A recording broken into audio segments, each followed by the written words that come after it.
Most of the success people in their human endeavors or professions are those who are driven into the work by passion, who know what they want and willing to work hard to go after it. Even if the road was rough and tough, they are still being pushed ahead by the passion they have for it. This was a storyline of the managing director and chief executive officer of Unique Analytical and Diagnostic Laboratory Services Limited, Mrs. Oluseyin Deborah Momeke, in 20 years of rendering laboratory medical services to humanity. Speaking to Delegate TV on her 20 years of success story, Mrs. Oluseyin Deborah said the journey was challenging, but her passion for the work was her backbone. Because I have the passion right from student days, that's why I could still stand here today. I know a lot of colleagues that have opened and closed up. Some have really gone down the standard of their practice. So getting finances or support to really bet the vision or what you really conceive in your heart is very difficult in Nigeria.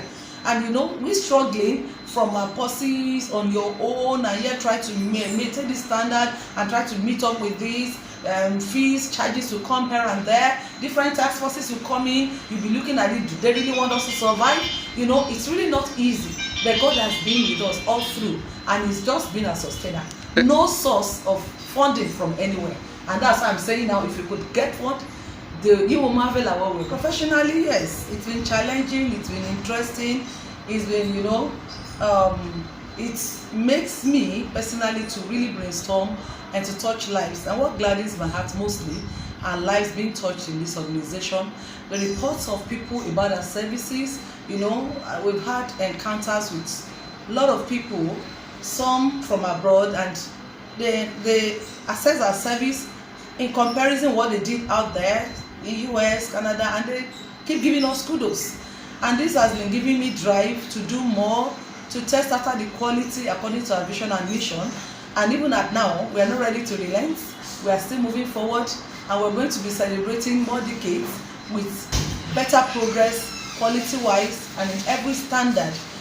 Here we have entrenched into our system and our services the ISO standard of our practice. Our laboratory here being dual purpose. We have the medical diagnostic arm, whereby we test human samples for purpose of treatment and all that. And we have the analytical laboratory service arm, whereby we test food, water, we do water treatment, you know, for the purpose of human life too, safeguarding their health, regarding what they eat, what they consume. And in this regards, we have tried to entrench the ISO standards, you know, that is relevant to both ISO 15189 for the medical diagnostic service and ISO 17025 for the analytical laboratory services. And like I said, we are not ready to relent. We're rather eager and seeking for support from whatever angle can come to really actualize the great dream we have for this nation. In our mission and vision, you could see we are really thirsty and hoping to become a reference laboratory in Nigeria and even abroad. So as many that could support us, you are glad, and we welcome you to our business. On her significant point in rendering laboratory medical services to humanity, Oluseyin Deborah have this to say. Significant day. Significant day. It's not one, but I will only just speak this particular one. That was the day I got to know about, you see me shouting about this standard. There's what we call quality management system in medical practice, QMS. It wasn't actually in this country before. Not that it wasn't there out there in, you know, foreign countries, but it wasn't entrenched in our practice before. In fact, it won't be taught in school. When this thing came on board around 2000, and if I get it right, I think 2010, 11, you know, I keyed into it. In fact, I became a trainer and all that. And the thing was just pushing me like fire, seeing the importance of quality. What's the percentage rate of, you know, error we should allow in our practice? And I discovered that, in fact, having 99% quality is nothing to write home about if we are actually able to assess the impact of these errors in our system, which we have not been able to do in Nigeria till today. It's a driving force that really made me to have a turnaround in a lot of things in my system. Despite, yes, I have this passion to do things rightly, even when no one watches, and I've been doing that. And I discovered that, yeah, there are many grants that have not been covered. There are many things probably that we might not have done the way it should be done. documented the way it should be documented. So I'm eager to be part of the system and to really see people join me to really have this baseline assessment even in this country and really know where we are, where we belong. Foreign countries have been able to assess. You see them talking about if we allow 1% error in this area of our service or whatever, this is what we are likely going to see. But in Nigeria, can we say that? We cannot say that. Even at local level, not to talk of zonal or national. It's really a drive that we even implore Ministry of Health to key into, and let's together join hands and fight the menace of error in our medical practice, not only medical lab, in every sector of health practice. Despite her passion for the work, which led her through the journey of 20 years, the managing director of Unique Analytical and Diagnostic Services Limited requested for the support of individual persons, corporate organizations, and government at all levels for a better private medical laboratory services in Nigeria. My desire from people first is to really see the goldfish in the river when it comes to medical diagnostic services. A lot to run away from, even getting to know what is wrong with them. And by the time you keep doing blind treatments or self-medications, you worsen your health conditions. In fact, some might be so fatal and have eventuality of death, which can be avoided. So I want to encourage people, don't stay afar and feel you can't access. There are people that have walked in here when I get to know their predicament. In fact, I have to run the service for them free. So I said, okay, I'll give you like this. I want you to, and you need to do this with it. They said, I don't have. I said, don't worry, do it for them. Because I know you need it. So let's not run away from this. Let them really see the importance of correct diagnosis that will lead to their correct treatment and medications. Then I move to the government. I still want to solicit to our wonderful government in Nigeria, being led by our amiable, our wonderful president of today, the one and only President Tinubu Bola Ahmed.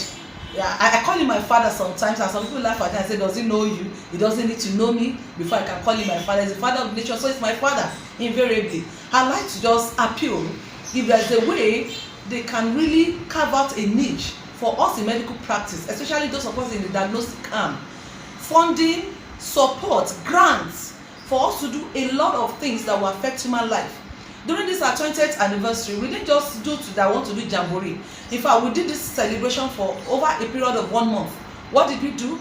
We tried to make people access services by throwing what we call raffle draw. You understand? It drew a lot of people just for them to know. You don't go to the laboratory only when you're sick. You do medical checkup. There are a lot of avoidable deaths. People die because they don't know the underlying or the baseline status of their health. So I encourage people to come on board. And then after that, we proceeded for a free check, knowing what hepatitis B is in the economy. The menace is increasing. The incidence is more in Nigeria. And a lot don't even know. When you detect all these viral infections early, you can mitigate them. You can still live well, And hepatitis B, for example, you can get immunization and really sustain. So we decided to throw this testing free and add collaboration with reputable organization that gives this vaccine, and we discuss on discounted rate for them, for people to access it. This is just giving back to the economy, and lots more that we did over this 1 month period before we did our jamboree celebration. So I would love the government to please look into giving us grant. They should stop looking at independent laboratory like this as profit-making organizations. A lot of us are here not just because of profits. We have a lot we want to do inside this business we are doing, that we are really handicapped in touching it. In the area of water analysis, for example, I had to on my own did a retrogressive report, or let me say research of the past results I've seen, and I looked at things happening in the water package industry which really called for attention. I approached NAFDAC with a proposal, even though somehow they went through backyard and something else happened, but they welcomed it, and I proposed some things, made some recommendations. Can we have, things brought in, which I've talked with some, reputable companies out there to bring in some kits they can use to do some on-spot check and get to know their status, the status of their product before it goes into the public. Thereby will be safeguarding the health of the consumers. A lot of things like that we have in mind. A lot of people have in mind, but they couldn't do anything. During the case of they just concluded, what do we call it, where we have to be using VTM, that this outbreak that just coronavirus. In fact, I like the team that first prepared locally manufactured viral transport medium in Nigeria from my office, our branch office in Osogbo, and it was used. Even CDC bought out of it. But to really get support to continue and do this packaging well and expand on it with some other things that are coming our way that my team will have been brainstorming on, we didn't have the finance, so we have to just subpedal all these things. If government could key into it, not looking at their private, I tell you, we're going to touch the world. A lot out there doing this. Their private, organizations drives the economy. Government should please turn the face to us. We'll be willing to collaborate and we'll make them proud. Olusei Deborah Momeke urged Nigerians to always visit Unique Analytical and Diagnostic Laboratory Services Limited at Kuba, Abuja, where they will receive best humanitarians and laboratory services. Augustus Oche Ifene, Delegate TV, Abuja.